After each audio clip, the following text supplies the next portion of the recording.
Quand elle a poussé la porte de cette ruine pour la première fois, tout ce qu'elle avait au monde tenait dans un sac à dos, et l'argent dans sa poche ne couvrait même pas une semaine. Tout le monde lui conseillait de signer le chèque et de tourner la page. Tout le monde, sauf une femme qui n'était plus là pour parler. Pourtant, quelques mois après, ce que cette fille a découvert entre ses murs a fait taire tous ceux qui voulaient menace la voir partir. Et celui qui frappait à sa porte avec des offres a fini par repartir les mains vides.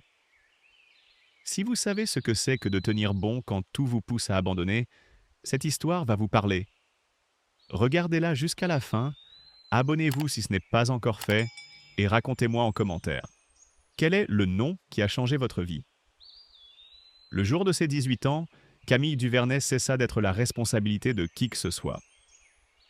Madame Marchand l'attendait dans l'entrée à 7 heures du matin, déjà habillée, les bras croisés, un sac plastique posé contre le mur du couloir. À l'intérieur, ses vêtements pliés avec une précision qui ressemblait à du soulagement. Sur la console, une enveloppe Kraft de l'aide sociale à l'enfance contenait ses papiers d'émancipation et une allocation de quelques centaines d'euros. 6 ans dans cette maison, 6 ans à manger à cette table, et tout tenait dans un sac de supermarché. On te souhaite bonne chance, Camille. Le mari n'était pas descendu. Leur fille Élise regardait depuis le palier, à mi-chemin entre la pitié et l'indifférence. La porte se referma avant que Camille n'ait atteint le portail. Le clic du verrou résonna dans la rue vide comme un point final. Elle marcha jusqu'à la gare de Nantes sans se retourner. Il faisait froid, un froid de mars humide qui collait aux os. Elle s'assit sur un banc métallique face aux voies, le sac entre les pieds, et compta l'argent de l'enveloppe. 340 euros. Le monde entier pour 340 euros. Elle sortit la photographie, la seule chose qu'elle possédait vraiment. Une femme debout devant un mur de pierre couvert de vignes, les yeux plissés dans le soleil. Au dos, à l'encre bleue passée, Odette Valcroze était 1987. Sa grand-tante. Un nom dans un dossier administratif, un visage sur un rectangle de papier glacé. Camille l'avait apparemment rencontrée une fois, petite, avant que le système ne l'avale. Elle ne s'en souvenait pas. Elle regardait la photo quand un jeune homme s'approcha du banc. La trentaine, des cheveux bruns bouclés, des lunettes rondes, une sacoche en cuir trop ancienne pour lui. Il avait l'air de quelqu'un qui répète un discours dans sa tête et qui l'oublie au moment de parler. Camille Duvernay? Personne ne l'appelait par son nom complet. Elle serait dit. Je m'appelle Paul Favreau, je suis notaire. Il marqua une pause comme si le mot le surprenait lui-même. J'ai repris l'étude de maître Gérard Aubert, décédé il y a 4 mois. En classant ses dossiers, j'ai trouvé le vôtre. Je vous cherche depuis des semaines. Il s'assit sans y être invité, ouvrit sa sacoche, en tira un dossier épais. Ses mains tremblaient légèrement. Camille le remarqua. Je vais être honnête avec vous, dit-il. Je ne comprends pas entièrement ce dossier. Maître Aubert ne laissait presque rien par écrit, il gardait tout en tête. Ce que je sais, c'est ceci. Une femme nommée Odette Beaumont, votre grand-tante, est décédée il y a près de 2 ans. Elle possédait un mas dans les Cévennes, un village appelé Valcroze, et elle a laissé des instructions très précises pour que ceci vous soit remis le jour de vos 18 ans. Il posa dans sa paume une clé en fer, lourde, ancienne, noircie par la rouille dans ses reliefs. Elle était froide et pesait comme un reproche. Le reste, Paul Favreau le débita avec la rigueur prudente d'un homme qui connaît les chiffres, mais pas l'histoire derrière. 12 000 euros de taxes impayées. La commune avait entamé une procédure de vente forcée. Une société, Domaine du Sud, proposait 15 000 euros pour le terrain, plus un emploi dans leur complexe touristique. Après la dette, il resterait environ 3 000 euros et un travail stable. Le délai pour décider, 45 jours. Je dois vous conseiller d'accepter, dit-il en se levant.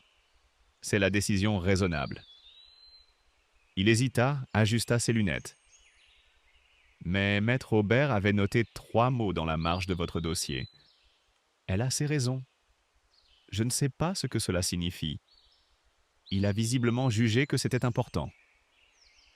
Il lui tendit sa carte et le dossier. À l'intérieur, entre l'acte de propriété et l'offre du promoteur, une enveloppe cachetée portait son prénom, tracé d'une écriture tremblante et soignée. Ce soir-là, dans un foyer d'hébergement qui sentait le désinfectant, Camille ouvrit l'enveloppe. Le papier était fragile, jauni. Le message court. Ma chère Camille, si tu lis cette lettre, je ne suis plus là et tu es devenue une femme. Je sais que tu as des questions, les réponses que sont à la maison. Sois courageuse. La clé ouvre plus que la porte. Et souviens-toi, sous les racines du châtaignier centenaire, là où je posais ma chaise. Toujours, Odette. Camille relut 3 fois. Les réponses sont à la maison. Quelle maison? Elle n'en avait jamais eu. Elle replia la lettre, la glissa contre la photographie dans la poche intérieure de son blouson et resta longtemps allongée dans le noir, les yeux ouverts, la clé serrée dans son poing. Le lendemain matin, elle acheta un billet Flixbus pour Montpellier. 37 €, presque un dixième de tout ce qu'elle possédait au monde. Le bus quitta Nantes sous la pluie et Camille regarda la ville s'effacer derrière la vitre sans éprouver la moindre nostalgie. On ne regrette pas un endroit qui ne vous a jamais voulu. Le bus traversa la France comme on tourne les pages d'un livre. D'abord les plaines vertes de la Loire, plates et ordonnées, quadrillées de haies et de routes droites. Puis la vallée du Rhône, plus large, plus sèche, avec ses platanes et ses panneaux annonçant des noms qui sentaient le sud. Camille regardait le paysage changer derrière la vitre sans vraiment le voir. Elle pensait aux mots d'Odette. Les réponses sont à la maison. Elle pensait aux 3 mots de maître Aubert dans la marge. Elle a ses raisons. Des raisons de quoi? D'abandonner une enfant de 4 ans, de disparaître pendant 14 ans, de laisser une clé rouillée et une devinette sur un châtaignier. À Montpellier, elle changea pour un car régional qui partait vers le nord, vers les montagnes. Le véhicule était à moitié vide. Quelques retraités, un randonneur avec un sac énorme, une femme qui lisait un journal local. La route se rétrécit presque aussitôt. Les vignobles du Languedoc cédèrent la place aux garrigues, puis aux premiers contreforts des Cévennes. Les collines se plissèrent, devinrent des montagnes. Les chênes verts laissèrent place aux châtaigniers, de plus en plus grands, de plus en plus vieux, leurs troncs tordus bordant la route comme des sentinelles. Des murs de pierre sèche suivaient les courbes du terrain, construits par des mains mortes depuis des siècles. Le car s'enfonçait dans un monde qui semblait reculer dans le temps, à chaque virage. Camille descendit à Saint-André de Valborgne. Un arrêt au bord de la route, un monument aux morts, une boulangerie, un silence. Le car repartit et le bruit du moteur s'éteignit dans la vallée comme une bougie qu'on souffle. Il restait 12 kilomètres jusqu'à Valcroze. Une route de montagne, selon la carte de Paul Favreau. Elle commença à marcher. Au bout d'une heure, une camionnette Citroën cabossée et couverte de boue s'arrêta à sa hauteur. Le conducteur était un homme d'une 60aine d'années, la peau tannée par le soleil, des mains larges comme des battoirs posées sur le volant. Il regarda son sac à dos et ses chaussures de ville avec une curiosité non dissimulée. « Tu vas où, petite ?»« Valcroze. » Ses sourcils se levèrent. « Il n'y a rien à Valcroze. »« Il y a une maison, la propriété Beaumont. » L'expression de l'homme changea. Il la dévisagea un long moment, comme s'il cherchait quelque chose dans son visage. « Monte. » Il s'appelait Jacques, chevrier dans un hameau voisin. Pendant que la camionnette grimpait la route enlacée, il parla. Il parla comme parlent les gens des endroits reculés, sans filtre et sans calcul. Odette Beaumont. Il secoua la tête. Je l'ai connue. Tout le monde la connaissait. Elle faisait partie de la montagne, au même titre que les pierres et les châtaigniers. Elle vivait seule là-haut depuis toujours. Elle a tenu son vignoble quand tous les autres avaient abandonné. Le terroir est difficile ici, tu sais. Des hivers durs, des pentes raides, un sol qui ne pardonne rien. Mais Odette, elle avait la patience de la pierre. Il jeta un regard vers Camille. « T'es de la famille ?» Sa petite nièce. Apparemment. Elle parlait jamais de sa famille. Elle parlait pas beaucoup de rien d'ailleurs, mais c'était quelqu'un de bien. Quand un voisin tombait malade, elle déposait une bouteille de son vin devant sa porte. Jamais elle frappait. Jamais elle restait pour bavarder. Juste la bouteille, et elle disparaissait. Les gens d'ici respectaient comme ça. On comprend le silence? Par ici. Il ralentit pour éviter un trou dans la chaussée. Son vin, c'était quelque chose. Pas d'étiquette, pas de commerce.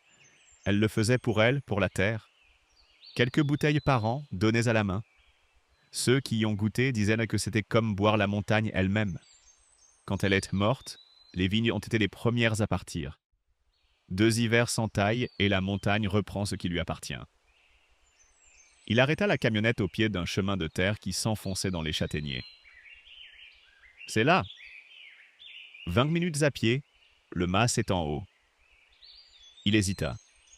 Écoute, si t'as besoin de quoi que ce soit, je suis à Aubaret, le hameau juste au sud. Mais je te préviens honnêtement, cette maison est en sale état. Personne n'y a mis les pieds Bocla depuis l'enterrement.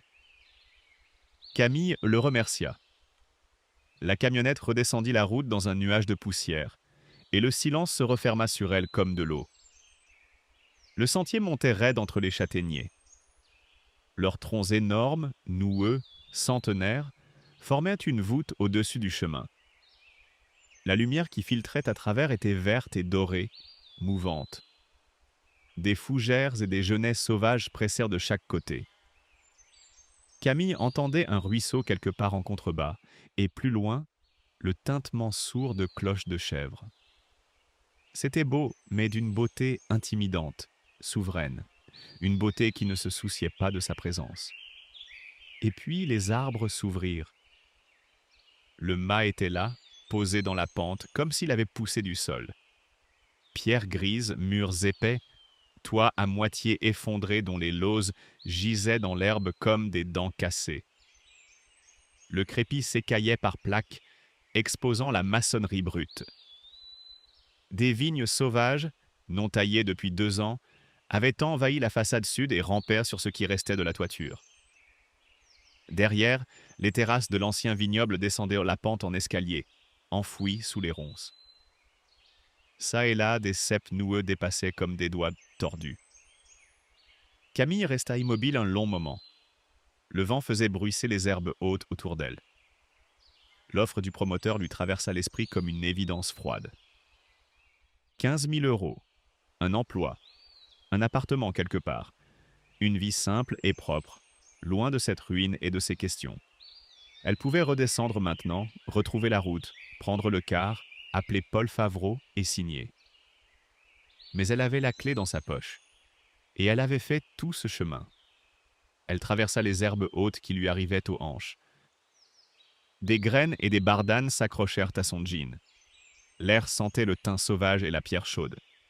Sur ce qui avait été une terrasse devant la porte, un banc de pierre était à moitié englouti par un rosier retourné à l'état sauvage, couvert de petites fleurs blanches que personne n'avait taillées depuis 2 ans. La porte était massive, en chêne sombre, encadrée de blocs de granit. La serrure était encombrée de poussière et de toiles d'araignée. Camille se la nettoya du doigt, sortit la clé de sa poche. Le fer était froid malgré la chaleur de l'après-midi. Elle l'introduisit dans le mécanisme. Résistance. Elle força, tourna des 2 mains, y mit l'épaule. Pendant un instant, elle crut que la rouille avait soudé le tout, que la clé ne servirait à rien, que c'était le dernier signe qu'il fallait partir. Et puis, dans un craquement grave qui résonna à travers la clairière, le verrou céda. Elle poussa. La porte s'ouvrit sur des gonds qui protestèrent, et un souffle d'air frais et immobile la frappa au visage. Poussière, pierres sèches, herbes séchées, peut-être de la lavande, peut-être du thym. L'odeur d'un lieu qui n'avait pas bougé depuis longtemps. L'odeur d'une attente. L'obscurité était épaisse. Seules quelques lames de lumière passaient là où les volets avaient regauchi. Ses yeux s'habituèrent lentement. La pièce principale était grande pour une maison de montagne. Sol de pierre, cheminée monumentale au fond, le manteau noirci par des siècles de feu. Les meubles étaient recouverts de draps blancs qui leur donnaient des allures de fantômes accroupis. Une longue table en bois, des chaises, un vaisselier. Dans un angle, un évier en pierre avec une pompe à main. Le coin cuisine abritait un fourneau en fonte et des étagères garnies de bocaux en verre dont le contenu avait viré au brun sombre.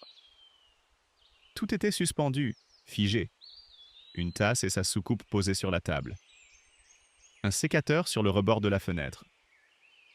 Un gilet accroché à un clou près de la porte, comme si Odette était sortie vérifier les vignes et allait revenir d'un instant à l'autre.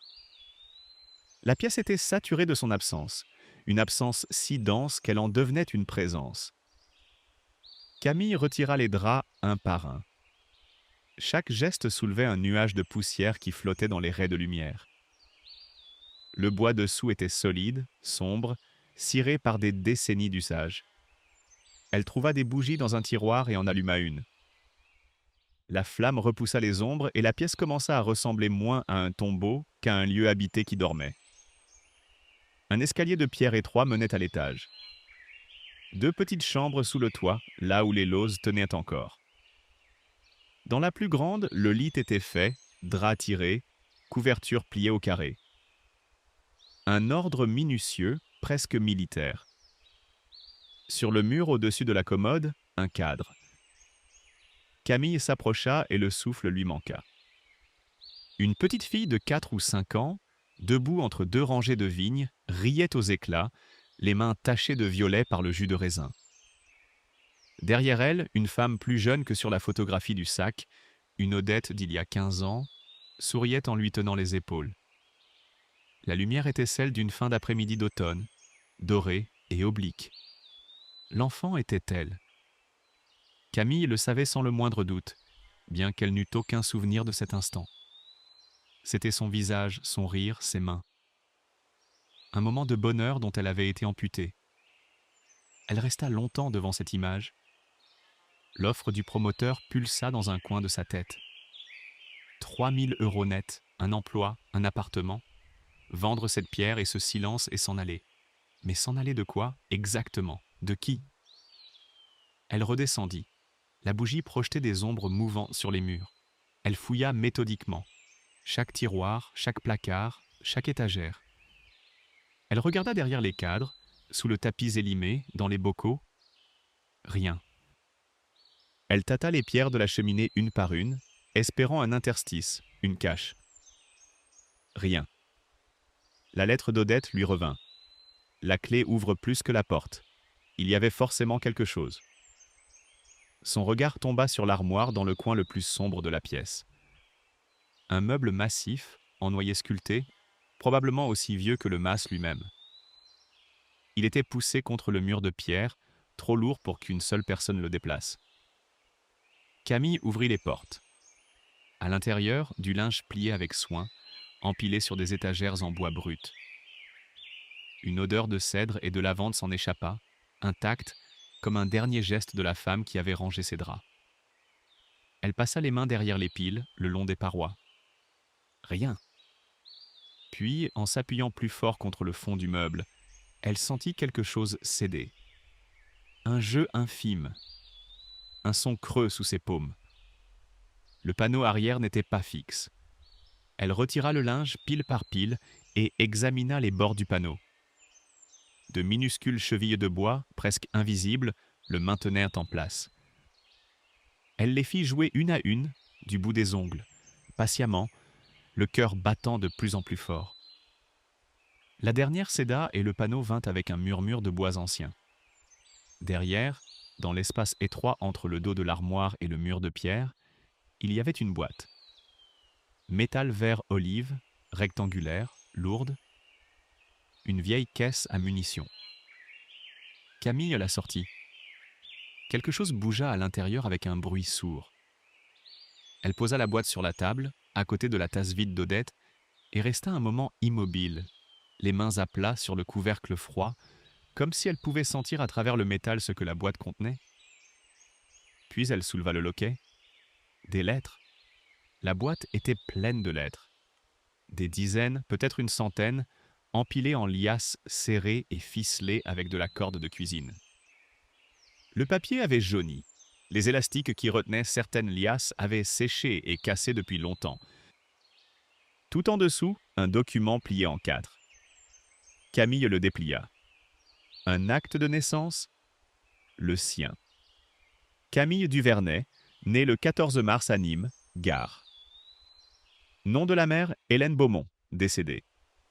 Et en dessous, une ligne que Camille n'avait jamais vue dans son dossier de l'aide sociale. Nom du père, Karim Duvernay.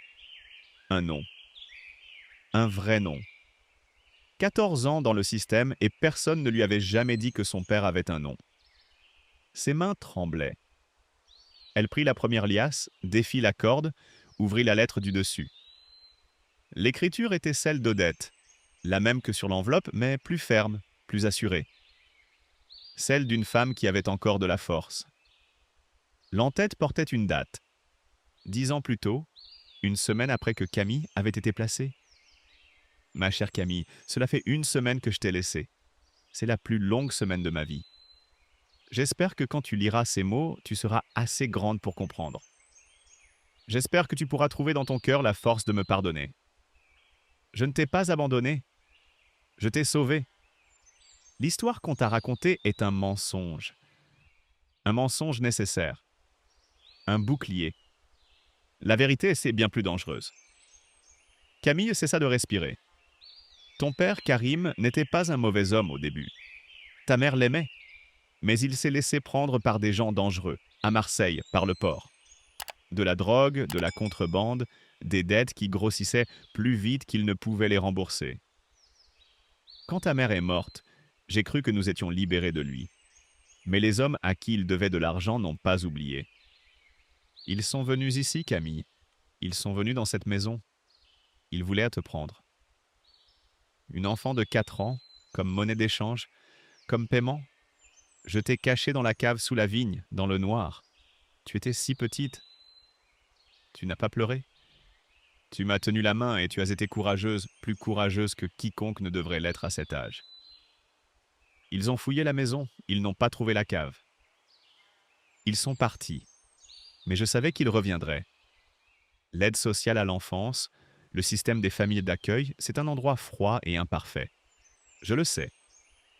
Mais c'est un endroit anonyme, une forteresse de paperasse et de bureaucratie.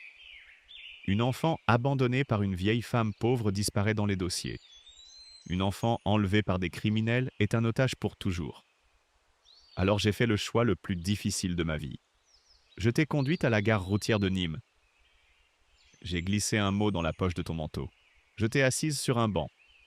Et je t'ai regardé de l'autre côté de la rue jusqu'à ce qu'un gendarme te trouve. Puis je suis parti. Et quelque chose en moi s'est brisé qui ne s'est jamais réparé. Camille reposa la lettre sur la table. La pièce tournait.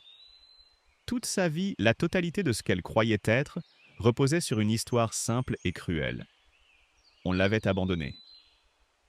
Cette histoire était le socle de tout. De sa colère, de sa solitude, de l'armure qu'elle s'était construite pour traverser les foyers, les familles d'accueil, les nuits où elle se répétait qu'elle n'avait besoin de personne puisque personne n'avait voulu d'elle. Et cette histoire était fausse. Elle pleura. Pas comme on pleure de chagrin ou de déception, mais comme on pleure quand le sol se dérobe et qu'on découvre qu'il y avait un autre sol en dessous, plus profond, plus vrai.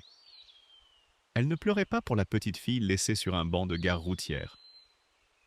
Elle pleurait pour la femme qui avait dû s'en aller. La lumière déclina. Camille ne bougea pas. Elle ouvrit la 2e lettre, puis la 3e, puis la 10e. Elle lut pendant des heures, assise sur le sol de pierre froid, le dos contre le pied de la table, tandis que le jour passait de l'or au bleu, puis au noir derrière les volets. Odette avait écrit chaque semaine pendant 10 ans. Elle racontait les saisons, la taille des vignes, les récoltes, la fabrication du vin selon une méthode qu'elle avait perfectionnée au fil des décennies, des cépages cévenols anciens que tout le monde avait oubliés. Elle parlait de la mère de Camille, Hélène, qui aimait la musique et la lavande, et dont le rire remplissait la vallée. Elle parlait de sa peur. Ils cherchent encore. Le nom de ton père réapparaît dans les journaux. Des arrestations à Marseille. Un réseau démantelé, puis reconstruit. Tant qu'il te croit oublié dans le système, tu es en sécurité.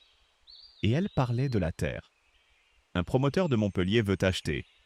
Il propose beaucoup d'argent. Mais cette terre n'est pas que de la pierre et du sol. C'est notre forteresse. Si je vends, tu auras de l'argent, mais plus de refuge. Je ne vendrai pas. Je la garde pour toi, quoi qu'il m'en coûte. La dernière lettre était d'une autre main. La même écriture, mais vacillante. Les lettres mal formées, l'encre inégale. Odette savait qu'elle mourrait. Ma petite, j'ai peur de ne pas pouvoir te remettre ces lettres moi-même. Paul Favreau est un jeune notaire honnête, mais il ne connaît pas notre histoire. Seul maître Aubert savait, et il est parti lui aussi. Souviens-toi du châtaignier. Paie la dette. Garde la terre. Et Camille, il y a autre chose. Quelque chose que je n'ai jamais écrit dans ces lettres par peur qu'on les trouve. Dans la cave sous la vigne, derrière. La phrase s'arrêtait là. Pas de point, pas de signature. Juste le blanc du papier et le silence. Elle ne dormit presque pas. Elle resta dans le fauteuil d'Odette, enroulée dans une couverture trouvée au pied du lit, les lettres empilées sur ses genoux. La maison craquait autour d'elle, la charpente, les murs, le bois, tous ces matériaux anciens qui respiraient dans le froid de la nuit. Chaque son la faisait sursauter.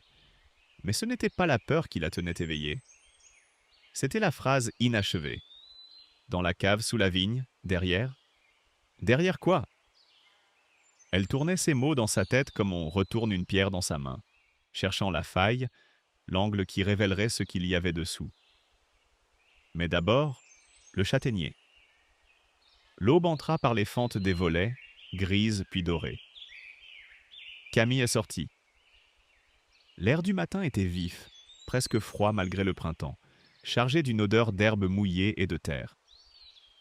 Le mas, dans cette lumière neuve, semblait moins sinistre que la veille, moins une ruine qu'un lieu endormi. Elle fit le tour de la propriété à pied, longeant les terrasses effondrées, les murets de pierres sèches à moitié écroulées, les rangées de vignes ensevelies sous les ronces. Le terrain s'étendait plus loin qu'elle ne l'avait imaginé, descendant la pente en paliers successifs avant de se fondre dans la forêt de châtaigniers. C'est en bordure de cette forêt, à l'extrémité ouest du terrain, qu'elle le trouva. Il était impossible de le manquer. Un châtaignier colossal, le tronc si large que 3 personnes n'auraient pas pu en faire le tour, l'écorce profondément crevassée, les branches basses aussi épaisses que des arbres à elles seules. Il dominait tout, la pente, la vallée, le ciel. Il était là depuis des siècles, probablement avant le mas, avant les terrasses, avant que quiconque ait eu l'idée de planter de la vigne sur cette montagne. À son pied, dans le creux formé par 2 racines massives qui sortèrent de terre comme des genoux, Camille vit les restes d'une chaise. Du bois blanchi par les intempéries, les pieds enfoncés dans la mousse, le dossier effondré. Là où je posais ma chaise. Odette venait s'asseoir ici. Peut-être le soir face à la vallée qui s'ouvrait vers l'ouest. Peut-être qu'elle regardait le soleil descendre derrière les crêtes en pensant à la petite fille qu'elle avait dû abandonner pour la sauver. Camille s'agenouilla entre les racines. La terre était noire, riche, couverte d'une épaisse couche de feuilles mortes et de mousse. Elle commença à creuser à main nue. Le sol était compact, froid sous ses doigts. Elle enfonça les mains plus profond, écartant les racines fines, les cailloux, les fragments de bois pourris. Rien. Elle se déplaça, creusa un autre trou, puis un autre. La sueur coulait dans son dos malgré le froid du matin. 1/4 d'heure, 25 minutes. L'angoisse montait. Et si quelqu'un avait trouvé la cachette avant elle? Et si les animaux avaient déterré ce qui s'y trouvait? Et si Odette n'avait finalement pas eu le temps? Ses doigts heurtèrent sec quelque chose de dur. Pas une pierre, pas une racine. Quelque chose de plat avec un angle droit. Le cœur dans la gorge, elle dégagea la terre autour. Une boîte en fer blanc, rectangulaire, de la taille d'un livre, rouillée sur les bords. Le couvercle portait un motif effacé, peut-être des fleurs, peut-être des fruits. Une vieille boîte à biscuits, le genre qu'on trouve dans toutes les cuisines de campagne. Camille la sortit de son trou. Elle était lourde. Elle la posa sur ses genoux, essuya la terre du couvercle avec sa manche et l'ouvrit. De l'argent, des billets serrés, empilés, maintenus par des élastiques si vieux qu'ils se désintégrèrent au contact de ses doigts. Des coupures de 20, de 50, de 100 euros. Certains billets étaient anciens, d'autres plus récents. Odette avait ajouté à cette boîte pendant des années, couche par couche, billet par billet, centime après centime prélevés sur sa maigre retraite. Camille compta. Ses mains tremblaient tellement qu'elle dut s'y reprendre à 3 fois, posant les liasses sur la mousse à côté d'elle, en rangs ordonnés comme un rituel. Le total refusait d'entrer dans sa tête. Elle recompta. 12 540 euros. La dette était de 12 000. Il resterait 540. Camille resta assise dans l'herbe, le dos contre le tronc immense du châtaignier, l'argent étalé devant elle sur la mousse verte, et elle rit. Un rire étranglé, aigu, qui se brisa presque aussitôt en sanglots. Elle rit et elle pleura en même temps, le visage dans les mains, le corps secoué par quelque chose de plus grand qu'elle. Du soulagement, oui, mais aussi la mesure exacte de ce que cette femme avait fait. Des années de privation silencieuse, des hivers sans chauffage, des repas sautés, tout cela pour que cette boîte soit pleine le jour où Camille viendrait la chercher. Odette n'avait pas pu la serrer dans ses bras. Alors elle avait mis de l'argent dans une boîte à biscuits et elle l'avait enterré sous un arbre. Le soleil était haut quand Camille redescendit au village. La marche lui prit 1 heure. Elle trouva une cabine téléphonique devant la boulangerie de Saint-André et composa le numéro de la carte que Paul Favreau lui avait donnée. Il décrocha à la 2e sonnerie. « Maître Favreau, c'est Camille Duvernay. » Un silence. « Camille, vous avez pris une décision ? » ?»« Oui, je refuse l'offre de Domaine du Sud. Je garde la propriété. Ma tante m'a laissé de quoi payer la dette. Je veux régler les taxes et faire transférer le titre à mon nom. » Le silence dura plus longtemps cette fois. Quand il parla, le ton professionnel avait cédé la place à quelque chose de plus doux, de presque ému. Maître Aubert avait raison alors. Elle avait ses raisons. Une pause. Très bien. Allez à la banque de Saint-André, faites établir un chèque de banque à l'ordre de la commune de Valcroze. Je vous retrouve demain matin à la mairie. On va officialiser tout ça. Camille raccrocha. Elle s'adossa à la cabine, le visage au soleil, et ferma les yeux. La mairie de Valcroze tenait dans une pièce unique au rez-de-chaussée d'une maison de pierre, entre un drapeau fatigué et une affiche jaunie sur le tri des déchets. Le secrétaire de mairie, un homme sec en gilet de laine qui servait aussi de facteur et d'agent recenseur, examina le chèque de banque par-dessus ses lunettes, comme s'il n'en avait pas vu depuis des années. Paul Favreau était là, posé et précis, guidant Camille à travers chaque formulaire. Taxes foncières, charges communales, frais de procédure, pénalités de retard. Chaque ligne était un morceau de la vie d'Odette, un sacrifice converti en chiffres administratifs. Le secrétaire apposa ses tampons avec des coups secs et réguliers. Les documents furent signés, contresignés, datés. En 20 minutes, c'était fait. La dette était soldée. La terre était libre.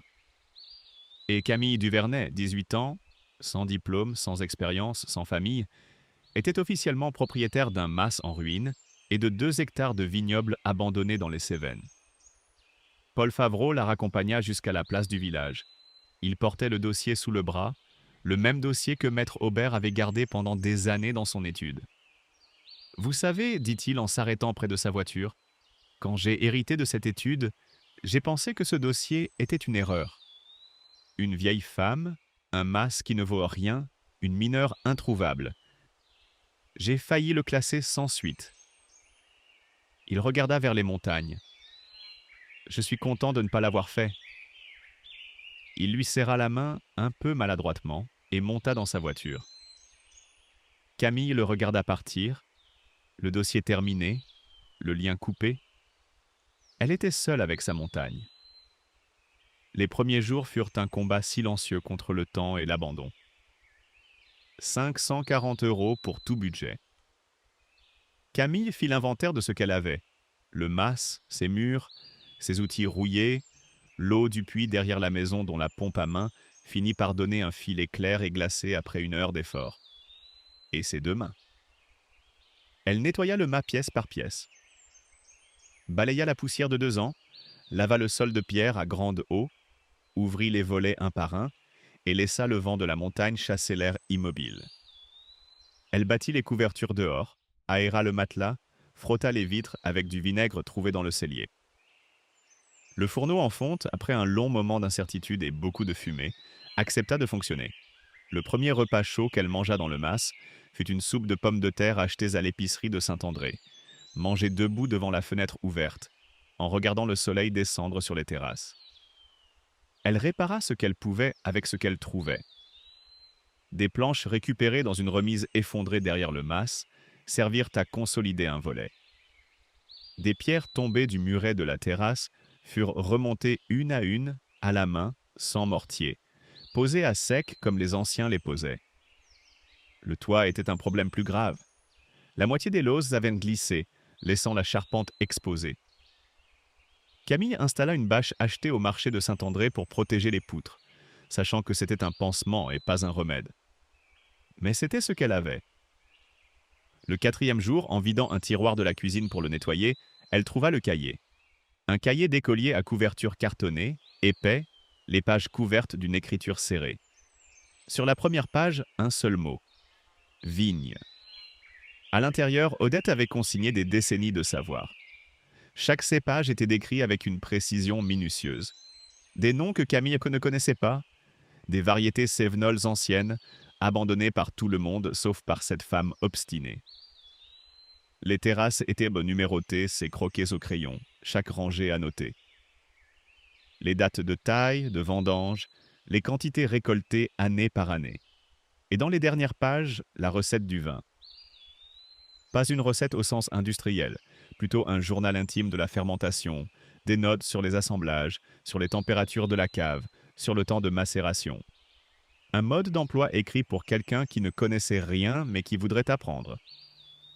Écrit pour elle. Camille commença par les terrasses du bas, les plus accessibles. Armée d'un sécateur rouillé et d'une serpe trouvée dans la remise, elle attaqua les ronces. Le travail était brutal. Les épines lui déchiraient les mains et les avant-bras.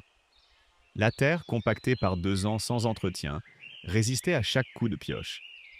Elle travaillait du lever au coucher du soleil, s'arrêtant à peine pour boire et manger. Le soir, elle s'effondrait sur le lit d'Odette, trop épuisée pour penser. Mais sous les ronces, les ceps étaient lilas. Noueux, tordus, enfoncés dans la terre rocailleuse depuis des générations. Quand Camille dégagea le premier d'entre eux complètement, qu'elle vit les petits bourgeons verts pointés sur le bois noir, quelque chose se serra dans sa poitrine. Ils avaient survécu. Comme elle. Le 6e matin, en ouvrant la porte, elle trouva une corbeille posée sur le banc de pierre. Un pain rond, un morceau de tome de chèvre enveloppé dans un torchon, un pot de miel fermé avec un bouchon de liège. Pas de mots, pas de signature. Camille regarda autour d'elle. Le sentier était vide. La montagne était silencieuse. Quelque part dans cette vallée, quelqu'un savait qu'elle était là, et quelqu'un avait décidé, sans bruit, sans explication, qu'elle méritait d'être nourrie. Elle rentra la corbeille, coupa une tranche de pain, la tartina de miel, et mangea assise sur le seuil, les pieds dans l'herbe mouillée, les yeux sur les vignes. Le miel avait le goût des fleurs de la montagne. Le pain était encore tiède. 3 semaines passèrent. Camille avait trouvé un rythme, celui de la montagne, lent et exigeant. Les 4 premières terrasses étaient un peu dégagées. Les ronces formaient dans des monticules séchant au soleil le long du muret, et les ceps, libérés, tendaient leurs sarments vers la lumière. Elle avait appris à les tailler en suivant les indications du cahier d'Odette, coupant au sécateur avec une précision qui s'améliorait de jour en jour. Ses mains s'étaient durcies. Les ampoules des premiers jours avaient cédé la place à des callosités jaunes aux paumes. Elle dormait mieux, mangeait peu, travaillait beaucoup. La corbeille réapparaissait devant sa porte tous les 3 ou 4 jours, toujours sans mots, toujours avec du pain, du fromage, parfois un pot de confiture ou une bouteille de lait de chèvre. Camille ne cherchait plus à surprendre son bienfaiteur. Elle avait compris que la discrétion faisait partie du don. Puis, un soir, en rentrant des terrasses, elle trouva la lettre. Une enveloppe blanche, sans timbre, glissée dans la boîte aux lettres rouillées au bout du chemin. Pas d'adresse, pas de nom d'expéditeur. À l'intérieur, une feuille pliée en deux, quelques mots écrits en majuscules, au stylo bille. « Vends tant que tu peux. Tu n'as pas ta place ici. » Camille relut 3 fois. Les lettres étaient appuyées, nettes, tracées sans hésitation. Ce n'était pas une blague. Ce n'était pas un voisin mécontent. Il y avait dans cette phrase une intention précise, froide, calculée. Elle rentra dans le mât, verrouilla la porte et resta longtemps assise à la table sans allumer la bougie. Le lendemain matin, la clôture qu'elle avait passé 2 jours à réparer le long du chemin d'accès était arrachée. Les piquets gisaient dans l'herbe, le fil de fer tordu, arraché avec force. Pas par un animal. Un animal ne plie pas le métal dans ce sens. Camille examina le sol autour. L'herbe était piétinée, mais la terre sèche ne gardait pas d'empreinte nette. Elle remit la clôture en place, les mâchoires serrées, sans dire un mot à personne parce qu'il n'y avait personne à qui parler. 3 jours plus tard, la serpe et la pioche qu'elle laissait le soir contre le mur de la remise avaient disparu. Elle fouilla partout, dans le mât, derrière la maison, le long des terrasses. Envolée. Des outils qu'elle avait payés avec son maigre budget et qu'elle ne pouvait pas remplacer. Ce soir-là, elle rentra tout ce qui pouvait être déplacé à l'intérieur du mas et ferma les volets. Ce qui arriva ensuite fut pire. Un matin, en descendant vers les terrasses basses, elle s'arrêta net. Les 4 rangées qu'elle avait nettoyées, taillées, soignées pendant des semaines étaient saccagées. Les sarments étaient cassés, piétinés, enfoncés dans la terre. Les tuteurs qu'elle avait fabriqués avec des branches de châtaignier étaient brisés. Quelqu'un était venu dans la nuit et avait méthodiquement détruit son travail. Pas tout le vignoble. Juste ce qu'elle avait restauré. Juste ce qui comptait. Camille resta debout au milieu des rangées détruites, les bras le long du corps. Elle ne pleura pas. Elle avait dépassé les larmes. Ce qu'elle ressentait était plus dur, plus compact. De la rage, de la peur, et quelque chose entre les deux qui ressemblait à de la détermination. C'est ce jour-là que Nadia apparut. Camille était en train de redresser un cep brisé quand elle entendit des pas sur le sentier. Elle se retourna, sur ses gardes. Une jeune femme de son âge, peut-être 1 an de plus, descendait vers les terrasses. Cheveux bruns tirés en queue de cheval, bottes en caoutchouc, un pull trop grand. Elle portait un sécateur neuf à la main. « C'est toi la fille de chez Beaumont ?» Elle avait un accent du coin, chantant, avec des voyelles longues. « Je suis Nadia. Je suis à la ferme du Mazette, de l'autre côté de la crête. J'ai vu ce qu'ils ont fait à tes vignes. » Camille ne répondit pas tout de suite. « Qui ça, il ?» Nadia s'accroupit à côté d'un cep écrasé, l'examina avec des gestes experts. « Celui-là est sauvable, dit-elle en ignorant la question. Faut le rattacher. T'as de la ficelle ?» Puis, tout en travaillant, elle parla. Elle raconta que Domaine du Sud achetait des parcelles dans la vallée depuis 2 ans. 3 propriétaires avaient un vendu. Le premier après que sa bergerie avait brûlé dans un incendie inexpliqué en plein hiver. Le deuxième après qu'un mur de soutènement de ses terrasses s'était effondré sur sa récolte 1 semaine avant les vendanges. Le troisième, un vieux, avait vendu sans histoire, mais il avait les yeux d'un homme qui n'a plus la force de se battre. « Personne ne peut rien prouver, dit Nadia en coupant un sarment mort. Ils n'envoient pas des gens en costume, ils envoient la nuit et le silence. Et ensuite, un matin, un type poli frappe à ta porte avec un chèque. » Elle regarda Camille droit dans les yeux. « Tu comptes vendre ?»« Non. » Nadia hocha la tête comme si c'était la seule réponse possible. « Alors on a du travail. » Elles passèrent le reste de la journée à réparer les dégâts. Nadia connaissait la terre, les plantes, le rythme des saisons dans ces montagnes. Elle taillait avec une assurance que Camille lui enviait.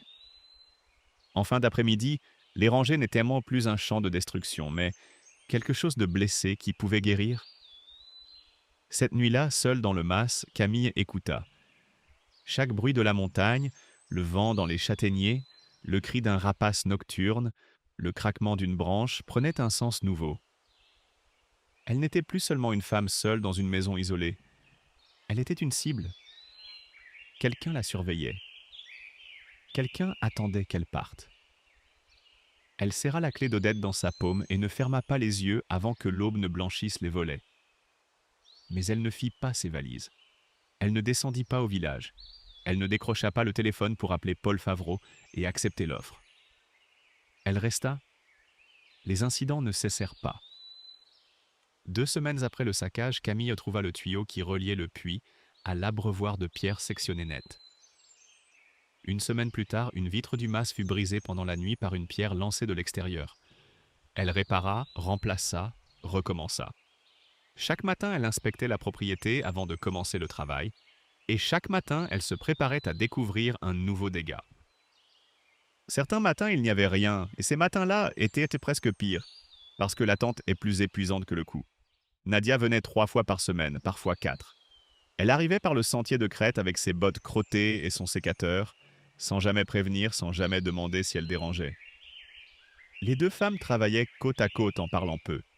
Nadia avait cette qualité rare des gens de la montagne.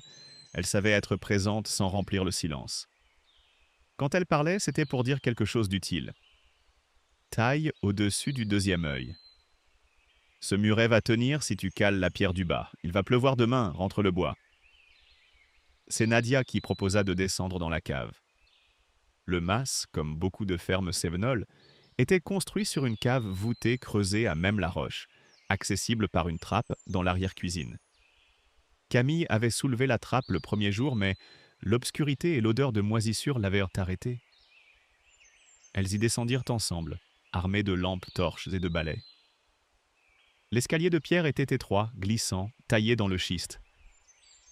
La cave s'ouvrit devant elle comme une chapelle souterraine, voûtée, fraîche, les murs suintant légèrement d'humidité.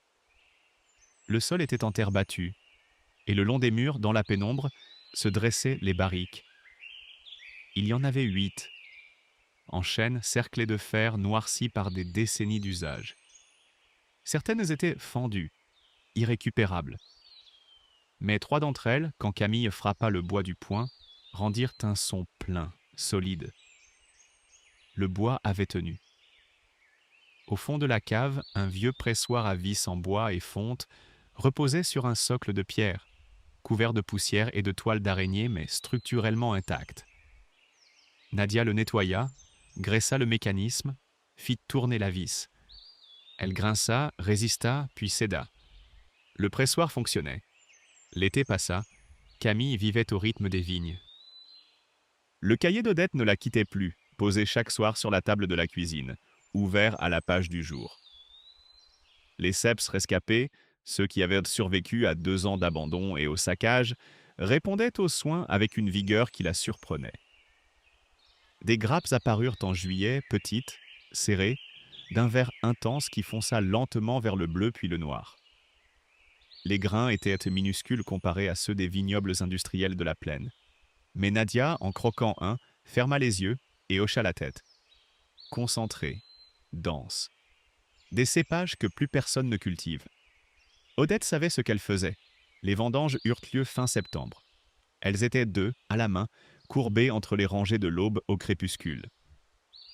La récolte était maigre, quelques caisses à peine, mais chaque grappe avait été gagnée de haute lutte. Elles portèrent les caisses à la cave, chargèrent le pressoir, et Camille tourna la vis. Le jus coula dans la cuve en pierre, épais, presque noir, avec une odeur puissante de fruits écrasés et de terre mouillée. Elles transvasèrent le mou dans les 3 bonnes barriques, et Camille suivit les instructions du cahier à la lettre. Température, durée de macération, moment du soutirage. Odette avait tout noté, avec la patience d'une femme qui savait qu'elle écrivait pour quelqu'un qui ne connaissait rien. Les semaines suivantes, Camille descendait chaque matin dans la cave. Elle écoutait les barriques, le crépitement infime de la fermentation, et, quand elle sentait que le travail commençait à se les bulles qui montaient à travers le liquide sombre. L'odeur emplissait la voûte, lourde, vivante, changeante de jour en jour. Quand le cahier indiqua que le moment était venu, elle tira un verre de la première barrique. Le liquide était trouble, rude, avec une acidité qui mordait la langue. Ce n'était pas du bon vin, pas encore. Mais sous la rudesse, sous l'imperfection, il y avait quelque chose. Une profondeur, une densité minérale, un goût qui n'appartenait à aucun autre endroit qu'à cette montagne. Comme boire la montagne elle-même. Camille repensa aux mots de Jacques et pour la première fois, elle comprit ce qu'il avait voulu dire. Paul Favreau vint un samedi d'octobre. Il avait appelé la veille depuis la cabine du village, n'ayant pas de numéro où joindre Camille. Il monta le sentier en costume, ses chaussures de ville glissant sur les pierres, légèrement essoufflées. Quand il déboucha dans la clairière et vit le mas, il s'arrêta. Les volets étaient ouverts. De la fumée montait de la cheminée. Les terrasses basses étaient nettoyées, les ceps taillés, les murets remontés. Ce n'était plus une ruine. Ce n'était pas encore une ferme. C'était quelque chose entre les deux, un lieu en train de renaître. Il ne dit pas grand-chose. Il visita la cave, regarda les barriques, feuilleta le cahier d'Odette que Camille lui montra. Quand il remonta, la lumière de l'après-midi éclairait la façade du mât et les vignes sur la pente. Et Paul Favreau avait les yeux brillants derrière ses lunettes rondes. « Maître Aubert venait ici, dit-il doucement. 2 fois par an. Il n'a jamais expliqué pourquoi. Je crois que je commence à comprendre. » Il repartit avant la nuit. Camille le regarda descendre le sentier et se retourna vers le mas. Debout à côté du banc de pierre, immobile comme une partie du paysage, se tenait un vieil homme qu'elle n'avait jamais vu de près. Petit, sec, le visage buriné, un béret sur le crâne, une canne à la main.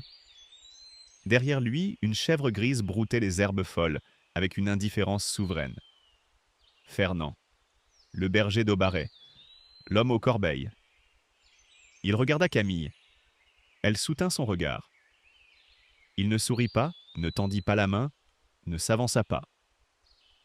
Il dit simplement, d'une voix rocailleuse et basse, « Odette serait contente. » Puis il se retourna, tapota la chèvre du bout de sa canne et s'éloigna sur le sentier sans ajouter un mot. Camille ne le rappela pas. Certaines phrases n'ont pas besoin de réponse. Novembre s'installa sur les Cévennes avec un froid sec qui gelait les flaques au petit matin et faisait craquer les branches des châtaigniers dans la nuit. Camille avait appris à entretenir le feu dans la grande cheminée, un savoir qui ne s'apprend pas dans les livres mais par l'habitude, par l'accumulation des soirs passés à genoux devant l'âtre à souffler sur les braises et à disposer les bûches dans le bon sens. Elle avait du bois pour l'hiver. Fernand en avait déposé un ster devant le mas 1 semaine plus tôt, coupé et fendu, empilé avec la précision silencieuse qui caractérisait chacun de ses gestes. Camille ne l'avait pas vu le faire. Le bois était simplement apparu, comme les corbeilles, comme la chèvre qui venait parfois brouter dans la clairière sans que personne ne l'accompagne, comme si la montagne elle-même décidait de ce qui devait être donné. Ce soir-là, Camille habitait seule. Nadia était rentrée chez elle en fin d'après-midi, le sentier de crête devenant risqué après la tombée de la nuit. Le feu crépitait. Le cahier d'Odette était ouvert sur la table, à la page des assemblages. Une bougie éclairait la pièce d'une lumière chaude et irrégulière. Dehors, le vent s'était calmé et le silence de la montagne avait cette qualité particulière des nuits de gel, absolu, minéral, comme si le froid figeait jusqu'au son. Les coups à la porte furent 33, nets, espacés, assurés. Pas le bruit d'une branche poussée par le vent, pas le grattement d'un animal. Un poing humain contre le bois. Camille se leva. Son cœur accéléra. Elle prit le tisonnier de la cheminée par réflexe et s'approcha de la porte. Elle ne l'ouvrit pas tout de suite. Elle écouta. Rien d'autre que le silence et, au bout d'un moment, un raclement de semelle sur la pierre du seuil. Quelqu'un qui attendait. Elle ouvrit. L'homme était grand, la cinquantaine, un manteau sombre en laine épaisse, des chaussures vernies incongrues sur le chemin de terre. Il avait le visage soigné de quelqu'un qui ne travaille pas dehors, rasé de près, les cheveux gris coiffés en arrière. Son sourire était poli, mesuré, le genre de sourire qui s'apprend. Il ne tendit pas la main. Mademoiselle Duvernay, pardonnez-moi de venir si tard. Je suis Philippe Andrieux, directeur général de Domaine du Sud. Je crois que nous avons des choses à nous dire. Il entra sans y être invité. Pas avec brutalité, avec l'assurance naturelle d'un homme habitué à ce que les portes s'ouvrent devant lui. Il regarda la pièce, le feu, le cahier sur la table, les murs de pierre. Son regard enregistrait tout avec la rapidité froide d'un évaluateur. Il posa sur la table une enveloppe et un chèque. Le montant était visible. Camille l'aperçut du coin de l'œil. C'était un chiffre qu'elle n'avait jamais imaginé pouvoir être associé à son nom. « Je sais ce que vous avez fait ici, » dit-il en s'asseyant sur la chaise d'Odette sans y être invité. « C'est admirable, sincèrement, mais soyons réalistes. » Il croisa les jambes, posa ses mains l'une sur l'autre. « Vous avez 18 ans. Vous êtes seul. Vous n'avez pas de formation, pas de réseau, pas de capital. L'hiver ici dure 5 mois. Les vignes que vous avez sauvées produisent, 200 bouteilles par an, dans le meilleur des cas. Ce n'est pas un revenu. C'est un passe-temps. » Il tapota l'enveloppe. « Ceci est une offre sérieuse, largement supérieure à la précédente. Avec ce montant, vous pouvez vous installer n'importe où, payer des études, démarrer une vraie vie. Une jeune femme seule dans la montagne, c'est de la romance. Ce n'est pas une vie. » Il parlait d'un ton calme, raisonnable, presque bienveillant. C'était pire que des menaces. Les menaces, on peut les combattre. La raison, il faut la réfuter, et il faut être sûr de soi pour le faire. Camille ne s'assit pas. Elle resta debout près de la cheminée, le tisonnier toujours à la main. Elle regarda cet homme assis à la table de sa tante, sur la chaise de sa tante, dans la maison que sa tante avait défendue pendant des années contre des gens exactement comme lui. Elle pensa aux lettres, au miel des corbeilles, aux mains de Nadia sur les cèpes brisés, à la phrase de Fernand. Elle pensa aux nuits blanches, aux clôtures arrachées, aux vignes piétinées. Les incidents, la peur qu'on instille goutte à goutte pour que l'offre qui suit semble une délivrance. Elle posa le tisonnier contre le mur. Elle n'en avait pas besoin. Non. Un seul mot. Sans explication, sans justification, sans colère. Le mot remplit la pièce comme le son d'une cloche. Andrieux la regarda. Le sourire se figea, pas de beaucoup, juste assez pour qu'on voie le calcul derrière. Il cherchait la faille, l'hésitation, le doute. Il n'en trouva pas. Camille traversa la pièce et ouvrit la porte. L'air glacé de la nuit s'engouffra dans le mât. Elle se tint à côté de la porte ouverte, droite, et attendit. Il se leva lentement. Il reprit l'enveloppe et le chèque. En passant devant elle, il s'arrêta. « Vous faites une erreur, mademoiselle. » Sa voix avait perdu sa douceur. Ce qui restait dessous était nu et dur. Une grosse erreur. Camille ne répondit pas. Elle le regarda descendre les marches de pierre, traverser la clairière, ses chaussures vernies crissant sur le gravier gelé. Un moteur démarra quelque part en contrebas du chemin. Les phares balayèrent les châtaigniers, puis disparurent. Le silence revint, total, immense. Elle ferma la porte. Ses mains tremblaient, ses jambes tremblaient. Son cœur frappait si fort contre ses côtes qu'elle l'entendait dans ses oreilles. Elle s'adossa au bois épais de la porte et glissa lentement jusqu'au sol. Elle resta là un long moment, les genoux contre la poitrine, le front posé sur les bras. Ce n'était pas de la peur.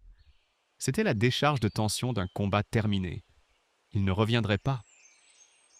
Elle le savait avec une certitude qui n'avait rien de rationnel. Ce non avait été définitif.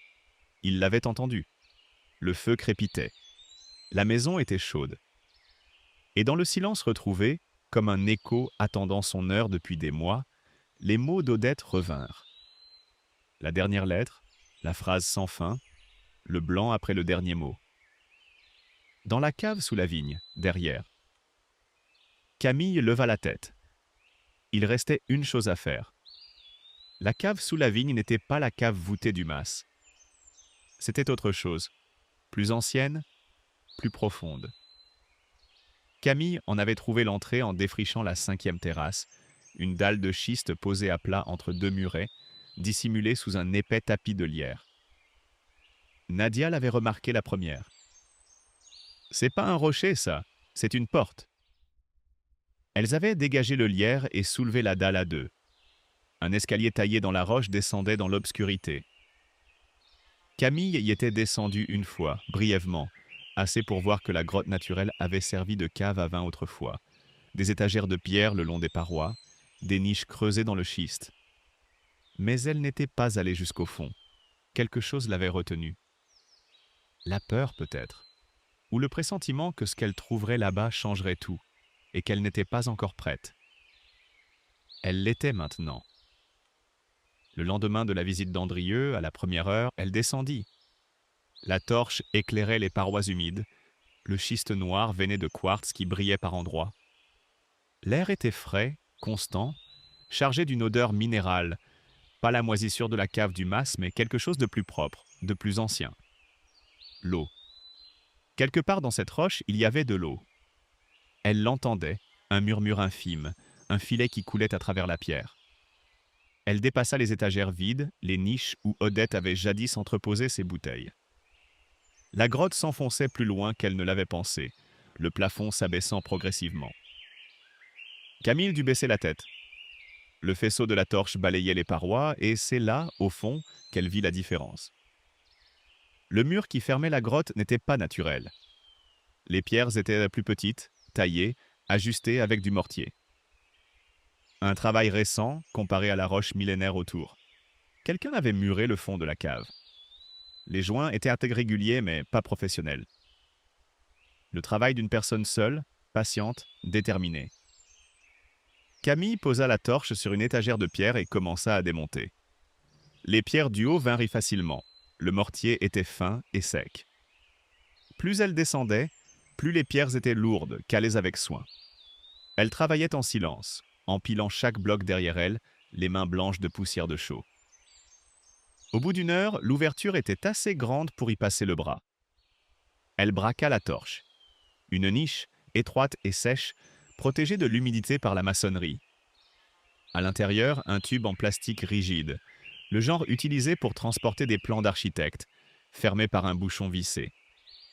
Et à côté du tube, posé contre la roche, une bouteille de vin sans étiquette, cachetée de cire. Camille finit de dégager l'ouverture et sortit le tube. Ses mains tremblaient, mais d'une autre manière que d'habitude. Pas de peur, d'imminence. Elle dévissa le bouchon et fit glisser le contenu. Des documents. Anciens, certains sur du papier épais, jauni, pliés avec soin. Cadastraux, actes notariés, relevés géologiques. Elle les déplia un par un sur le sol de la grotte, à la lumière de la torche. Son français juridique était limité, mais certains mots revenaient avec insistance.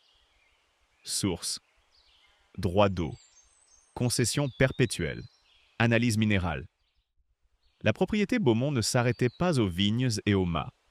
Elle incluait une source souterraine, jaillissant dans cette grotte même, dont les droits d'exploitation avaient été concédés à la famille par acte notarié au XIXe siècle. Un relevé géologique récent, daté de 5 ans, commandé par Odette elle-même, confirmait le débit et la composition. Eau minérale naturelle, source protégée, droits attachés au terrain. C'était cela. Pas la terre, pas les vignes, pas le mas. L'eau. C'est pour l'eau que Domaine du Sud voulait cette parcelle. Le complexe touristique n'était qu'un prétexte. La source valait 50 fois le prix du terrain. Et Odette le savait. Elle avait fait analyser l'eau, rassembler les documents, murer le tout dans la cave pour que personne ne trouve ses preuves, avant que Camille ne soit prête à les recevoir. Camille s'assit par terre dans la grotte, les documents sur les genoux, et écouta l'eau couler dans la pierre. Le son emplissait l'espace comme une respiration. Odette n'avait pas protégé une ruine. Elle avait protégé un trésor, avec ses mains, sa solitude, sa vie entière. Le printemps suivant, les vignes fleurirent. Les premières bouteilles, mises en bouteille pendant l'hiver dans la cave voûtée du mas, portaient une étiquette simple dessinée par Nadia. Cuvée Odette, vin des Cévennes. En dessous, en petits caractères, le nom du domaine que Camille avait choisi. Domaine de la Source. Un soir de mai, Camille s'assit sur la terrasse du mas. Le soleil descendait derrière les crêtes et la lumière virait au cuivre. Les terrasses en contrebas étaient nettes, les ceps alignés, les murets solides. Fernand était assis sur le banc de pierre, sa canne entre les genoux, sa chèvre couchée à ses pieds. Nadia était appuyée contre le mur, un verre de vin à la main. Personne ne parlait. Le silence n'était pas vide. Il était plein, comme un fruit mûr, comme une maison habitée. Camille pensa à la fille qui était sortie d'une maison de Nantes avec un sac plastique. Il y avait 1 an à peine. Elle pensa à Odette, à son cahier, à ses lettres jamais envoyées, au mur qu'elle avait construit pierre par pierre au fond d'une grotte pour protéger un secret. Odette lui avait appris que la maison, ce n'est pas un endroit qu'on reçoit.